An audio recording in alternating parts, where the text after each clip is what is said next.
It's late in the afternoon in California, Friday the 26th of September. I'll probably put this out tomorrow on Saturday. It's time for technology. That was the week, and this is the week that, according to Keith, OpenAI just shifted the interface and the power. And I thought we usually end on the post of the week, but Keith, this week we may begin with the post of the week from OpenAI, which is about ChatGPT Pulse. So tell us what this new product is and why it's such a big deal, why you chose to lead. Usually you don't lead That Was the Week with a product.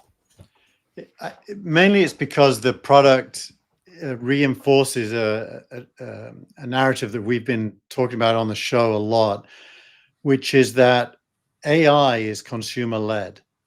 That consumers are the first customer, and at massive scale. It's already 1 billion users a week, or getting up there. And Pulse is a consumer app. Basically, if you have an iPhone or an Android phone and you are paying them, right now you have to be paying them $200 a month to get it, because it's only in preview for high payers, but it's going to be for everyone and free, I imagine, pretty soon. And what it is an intelligent agent that knows your email, your calendar, the stuff you've been interested in, and it gives you a daily update about all those things, including suggestions for things it could do for you to improve your productivity on those things. So it really is like having an assistant wake you up in the morning with requesting your permission to do various tasks for you, very correlated to what you're interested in. So the interview of the week this week is Jacob Ward, who's the author of The Loop. He came on the show. The Loop came out a few years ago. It predicted some of the AI revolution. And Jacob came on the show to talk about why smart machines are making humans dumber and dumber. He talked about the idiocracy trap. Some people might interpret this, Keith, as being part of this idiocracy trap. Everything now is presented. You say we're consumer-led, but the consumers aren't deciding what goes into Pulse. It's ChatGPT. So where's the consumer here? Well, actually, it's 100% decided by the consumer, because it's only acting on your behavior. It's a little bit like back in the old days, Alta Vista used to, when you did a search, it put 10 other searches underneath, which it had learned from users who'd done the same search. So basically, ChatGPT is learning from you and then enhancing you. So the consumer is in the loop, but I think that doesn't necessarily fully discuss his point, which I think is a broader point, which is the idea that as humans do less. Jacob's point, yeah, which is the idea that as humans need to do less and less, and machines do more and more, humans will get dumber. I think there's a whole conversation to be had around that. I disagree with that as well, but it's at least an understandable point of view. And what about, Keith, the issue of privacy here? You and I were talking beforehand. You're an OpenAI guy. I use Claude, and this hasn't come to Claude yet from Anthropic. But do we implicitly or explicitly give OpenAI or Claude permission to look at all our previous interactions so that it can create this thing called Pulse? Isn't it going to open up a hornet's nest of legal challenges on privacy? Well, they've covered their backside there, because there's many ways for you to have private conversations that are not shared with OpenAI inside OpenAI. You can create what is effectively projects that are self-contained, for example. So you have the ability to let it see, if you will, or not see what you're discussing. So I think legally speaking, at least, they've covered themselves.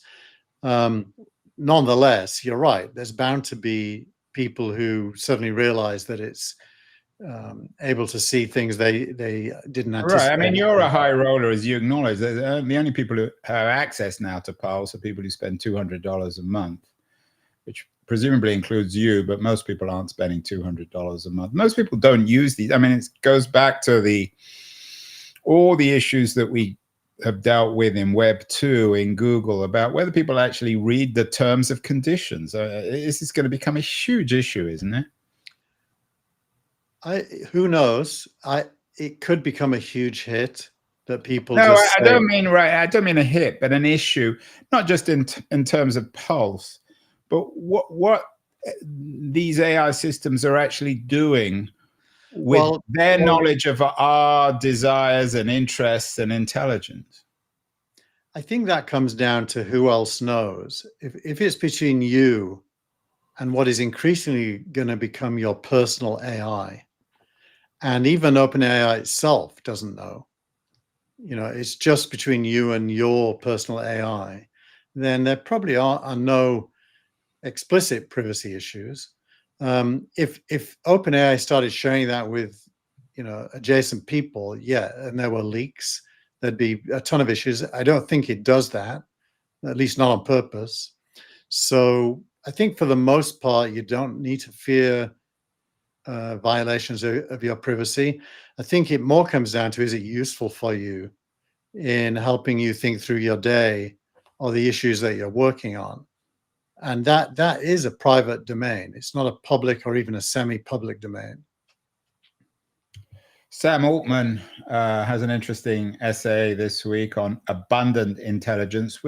Sam Altman, of course, runs OpenAI, ChatGPT, and presumably was pretty influential in Pulse. Does he write about Pulse in abundant intelligence? What's he writing about? He doesn't particularly write about Pulse, because Pulse came out after he wrote that. What he writes about is much, much smarter models that think, in quotes, and he points to a super important thing, which is how much power will be required to drive the NVIDIA GPUs at human scale, global human scale, billions of users. And he talks about having signed a deal this week for 10 gigawatts of computing power. Now, 10 gigawatts is enormous. Even 1 gigawatt is enormous. And if you think about the infrastructure of power, if we build data centers that consume a gigawatt or 10 gigawatts, what is it that is consuming that power? It's NVIDIA GPUs. And what is it that's forcing the GPUs to consume the power? It's token production from user AI requests. So what Altman is saying is there's going to be an unlimited number of tokens sitting on an unlimited number of GPUs, sitting on an unlimited number of data centers, consuming a massive amount of power to give humans effectively knowledge of everything. That's what the essay is saying.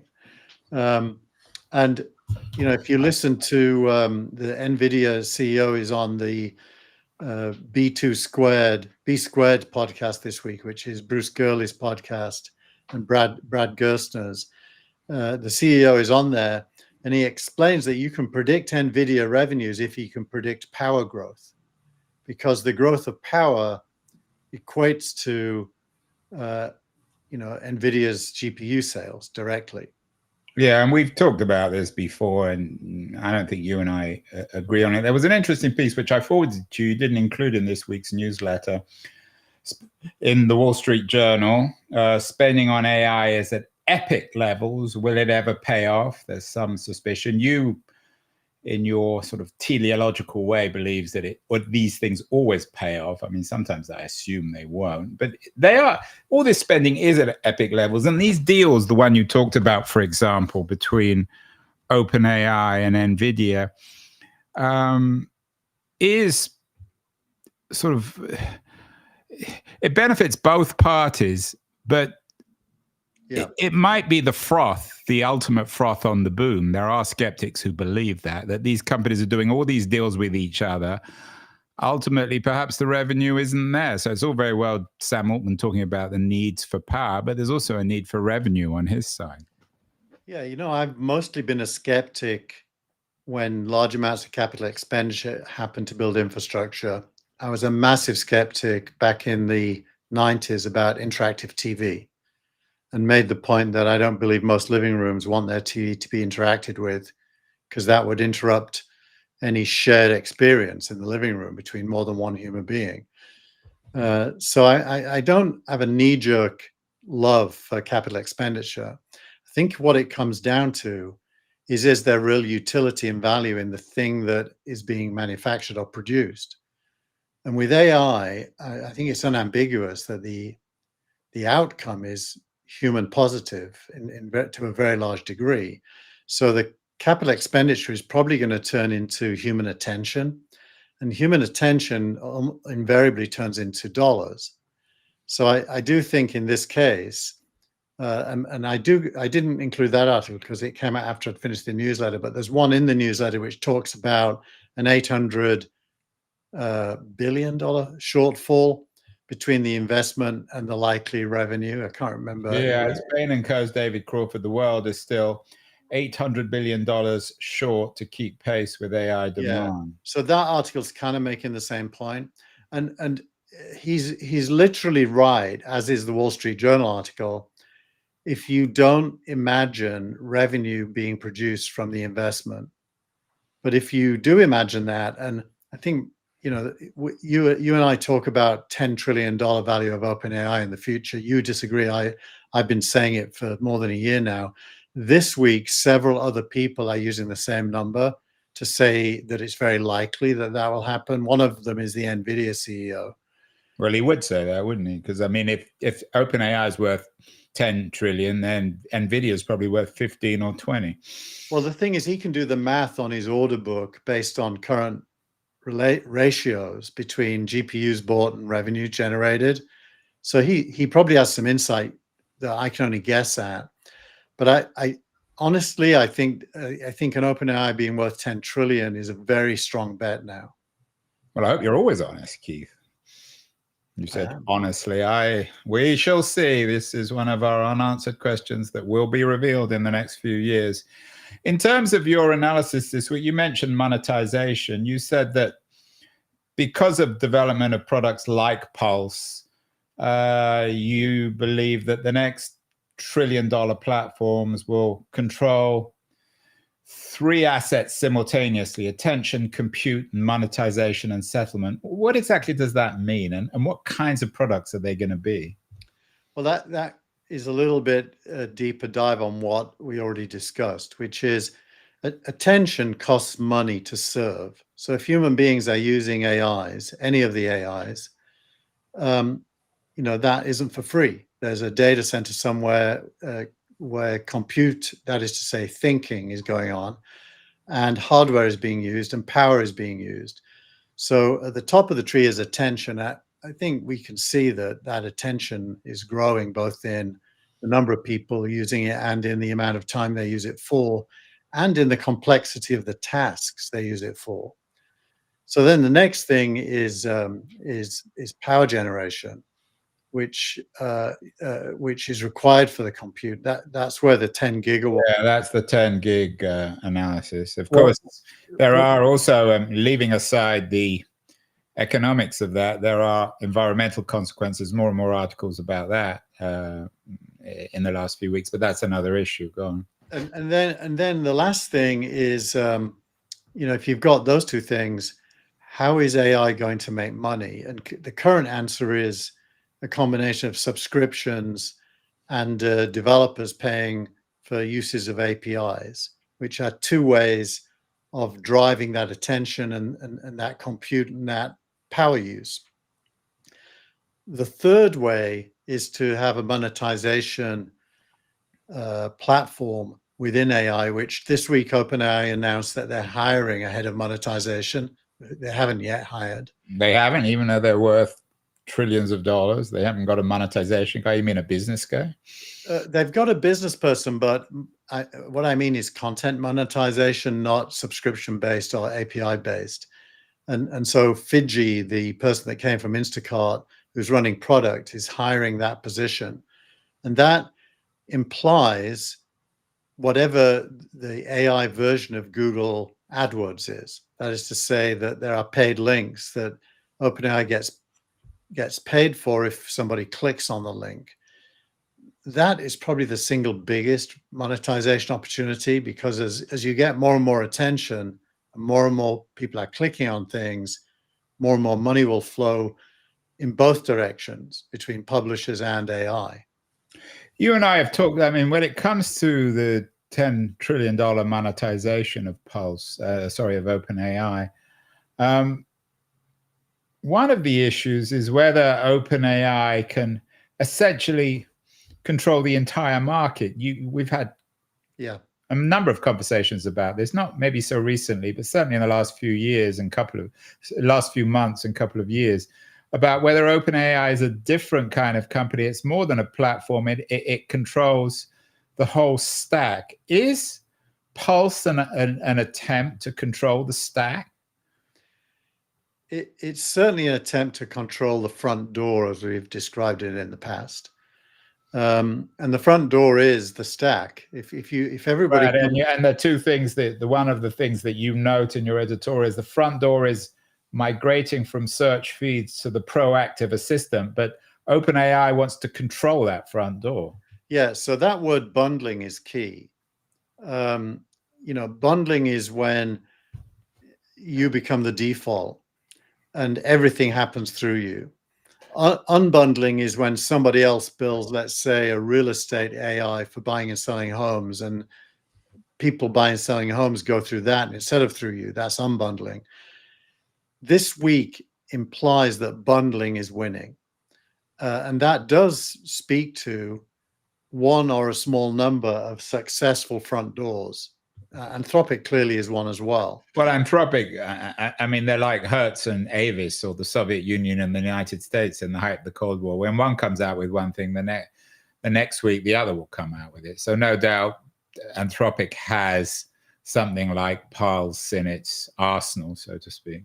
Yes, and so I do think this is the week when bundling seems to be the hot signal. But that could easily change. It depends on what people build. It's a great time for building things, because the truth is none of us really know yet. Although it is and it isn't, because if it's really true and OpenAI control their own platform and technology, then for a startup person who wants to bundle and create smart assistants, the emergence of Pulse is rather bad news, isn't it? It implies bad news. So this week, the startup of the week is in direct competition to Pulse, for example. And the startup is Hux, who came out of Google, but some Notebook LM developers who went off in classic fashion and did their own startup. Yeah, and Hux is a front door by design. It's meant to start your day with a summary of all the things you might be interested in. It heavily leans on audio because the founders come from Notebook LM, the audio podcast tool at Google. And it launched first. And within a few days, the Hux founder had to write a blog post explaining that he's not afraid of Pulse. It validates the direction. But, deep down in his gut, he's thinking, oh, crap. They're bigger than us, and they're more likely to win the race to become the front door than we are. I mean, the real question is whether Sam can pull this miracle off. I mean, it's a war on many, many fronts. It's hard to imagine how many fronts at the moment. Are there any historical analogies? I mean, when Google was building itself, it was much less obvious what they were doing, and they somehow suddenly emerged out of their garage or out of Stanford, and they controlled the entire internet. What?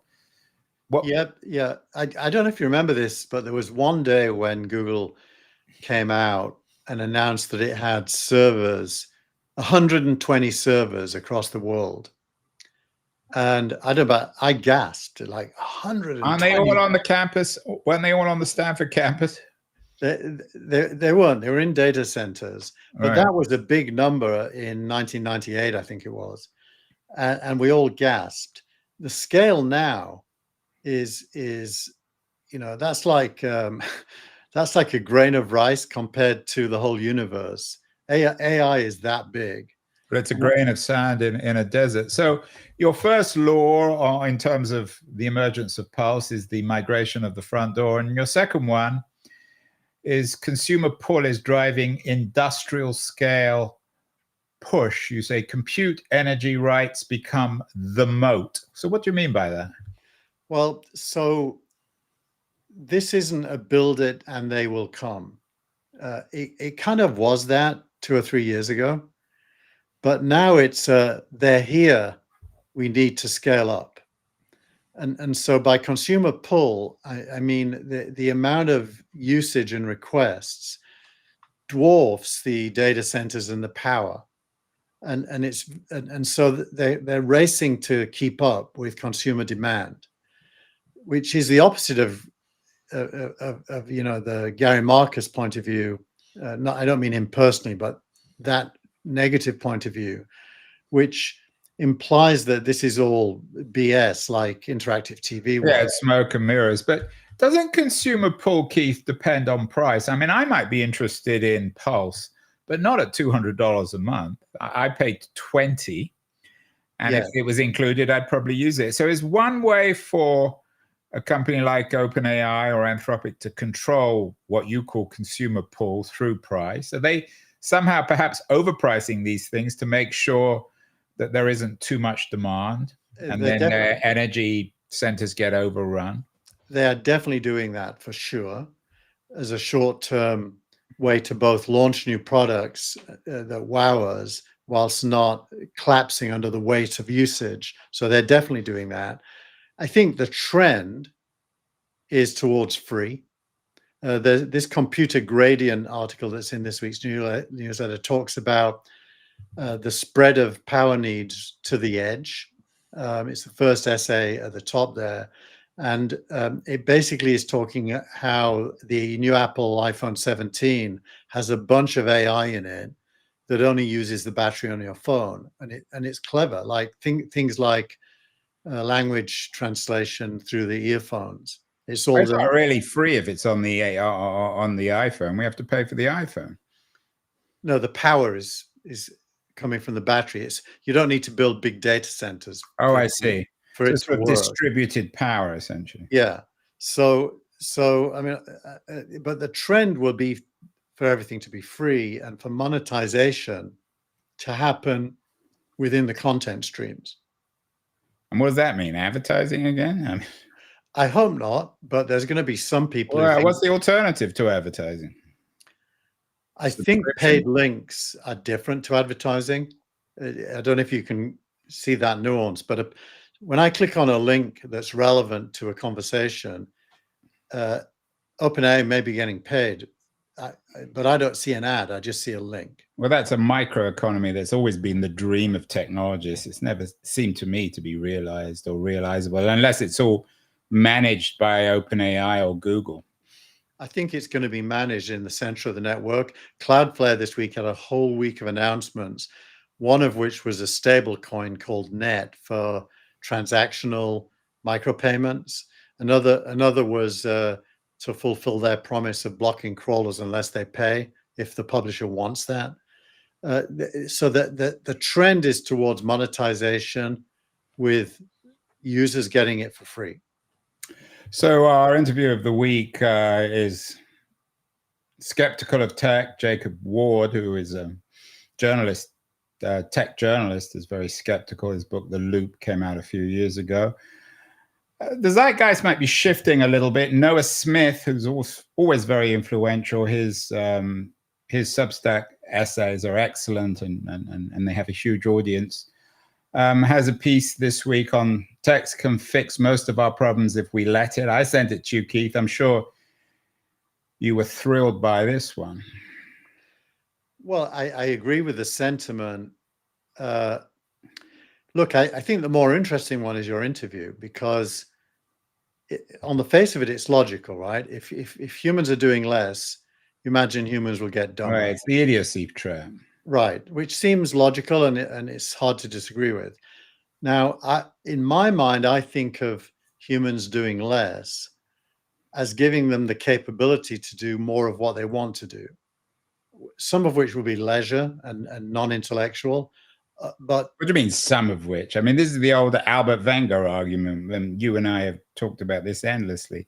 If most people, I mean, it's Marx's vision in the German ideology.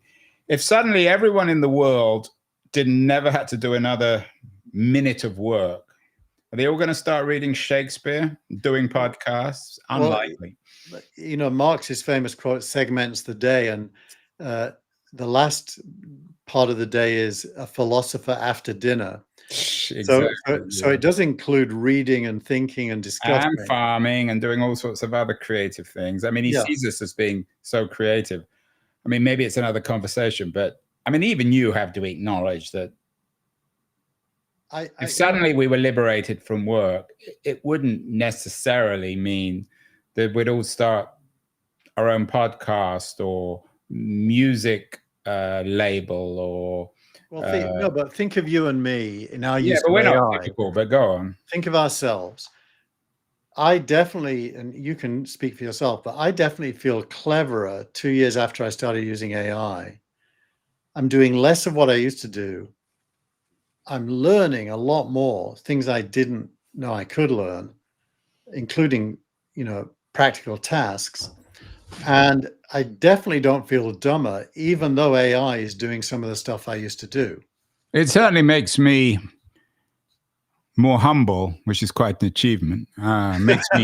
Makes me realize the limits of my own intelligence when it can digest pieces that would take me days, sometimes weeks to understand. It can do it in about 10 seconds. I'm not sure whether always the conclusions are coherent or right, but it is incredible in that sense. In that sense, it's like magic. I gave it the code base for signal rank scoring mechanism last week and asked it to write a mathematically based paper that could describe the algorithms to a math proficient reader. And it produced this 25-page paper that was completely true to the algorithms in the code, but was written as like a math professor would write it. And I tried to read it, and I could read everything except for the equations. So I copy and pasted the equations back into another AI and say, tell me what this means. And it changed it back to normal language, and it was perfect. And so I couldn't have done that, but in having it do it and me read it, I learned a lot from it. So back to the Smith essay, he is a bellwether in the sense that he's influential and smart. Do you think that the zeitgeist is shifting a little bit back towards a belief in technology? Are we going to see that? There's so much skepticism these days. I fear that, especially for the, let's say, under 35 generation, the zeitgeist is completely divided between the Charlie Kirk generation that is pro-tech, pro-capitalist, believes that you can intervene in society to good outcome, and the people who are more like I was when I was young, which is the critics, usually thought of as critical thinkers who focus on societal problems like race and class and gender, and believe big tech to be a problem. So I think we're at that point where there's no consensus here. I'm definitely on the side of Noah Smith, but I don't think that's yet a majority opinion. Yeah, and of course, the Smith piece, for people not watching, has the image of a self-driving car, one of those cars owned by Google, on its front page. I had an out-of-town guest this week staying with us in San Francisco, and they were utterly amazed by the abundance of self-driving cars in San Francisco. I think that the self-driving car is probably the best example of how technology can make the world a better place at the moment, isn't it? Yeah, I had a meeting this morning at the Marriott at Fisherman's Wharf in San Francisco, which is for me about a 40-mile drive. My Now, we could have Tesla. done this show live, Keith. Oh, we could have.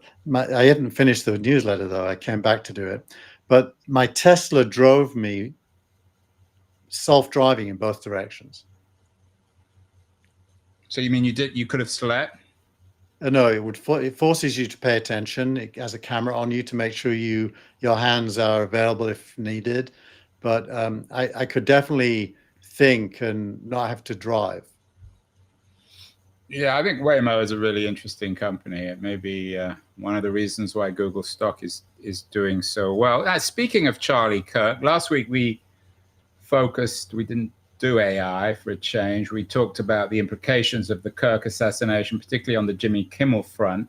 You have a section in this week's newsletter on media. Were you surprised with how, I don't know if ABC folded or pushed back on the Trump administration, but everything seems to have changed. We wondered why, or I wondered at least, why Kirk didn't simply shift his show to YouTube. It's obvious now that, Kimmel, that he was negotiating with ABC. So is ABC, what's your interpretation of what's happened this week on the Kimmel, ABC, Trump, Kirk front? I think what happened is the backlash against the decision to suspend the show was more scary than the administration's feelings. 400 very, very well-known people signed an anti-Disney petition. They're all potential employees of Disney, people that Disney needs to have in their camp. And so I think they made a quick calculation of which way the wind was blowing and decided that they needed to put Kimmel back. And I just saw today Sinclair, the owner of a lot of the stations that still hadn't put him back on air, is now doing so this evening. So it looks as if Kimmel is going to be fully back. His monologue on the first night was very funny, but he did skirt over the fact that he totally misjudged. Well, I think he apologized. He recognized he'd made an error, and he made it clear that he wasn't celebrating the assassination of Kirk. I didn't watch it all, but I saw that highlight. You also have a Wall Street Journal piece, classic Keith Tier piece on when the left censored speech, a piece about Google admitting that the Biden administration's pressed it to silence COVID critics. Does that justify, in a way, in your mind at least, it doesn't in mine, but does it justify what Trump's trying to do now with media? Does it suggest, well, under Biden, the left did it, so we can do it now under Trump? I think what it tells us is that instinct we all have, that all politicians are narcissistic, self-serving ideologues, has a lot of truth in it, that you can't trust a politician, with principles. I think you have principles. I have principles. Speak for yourself. I don't have any. But I think we both wouldn't agree with what Biden did, and we don't agree with what Trump tried to do. So, although a defense of the Biden people is that they thought that they were saving people's lives, or at least that's what they would argue. I'm not sure whether it's always true. I believe that, but that's the whole point of principles. You have to stick to them even when it's hard. So, I don't believe they're lying about that, but I do believe they were wrong about it in retrospect, but there was no way of knowing that at the time. But, freedom of speech is usually, when you don't like something, the best remedy is more speech. And there was an interesting piece in the Times, which was too late for this week's newsletter, fearing that Trump might try to start interfering with the Google search engine in terms of its results. I don't know if you saw that. Is that conceivable? I would doubt that. But, the CEOs of the larger tech companies are so sycophantic right now, you never know.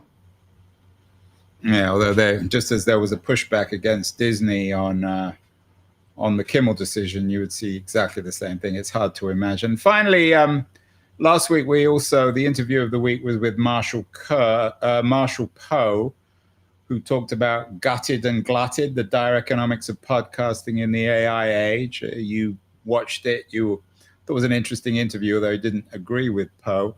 Will the product of the week, your startup of the week, will Hux amplify the gutted and glutted nature of podcasting? What actually will it mean? Well, it's creating synthetic podcasts that are topic specific on a daily basis. Sounds like my show. It isn't very good yet. I mean, you know, but it will get good. That's one thing we know with AI, that it radically improves. It will almost certainly get better, and you know they'll probably introduce. They have about 50 voices already compared to the 2 that. No, do they have yours and mine? They do not, but they need to get those, Andrew. Yeah, well, we need to call up. I'll have to have a word with my wife. We'll call up Google. Should we be fearing, Keith? Is that was the week, our weekly summary and conversation? Is it? Will we be able to put it? Will we be able to use Hux, maybe borrowing from your newsletter, to create a show without having to spend half an hour on a Friday afternoon doing it? Here's what I suspect. I suspect that news, or historically speaking, backward-looking content will become more and more automated. I think anyone trying to shape the zeitgeist will remain primarily human. Well, that's good news. You and I shape the zeitgeist, so does Noah Smith. So we're safe, Keith, are we? I think we're safe from anyone being as good as we are. That's for sure.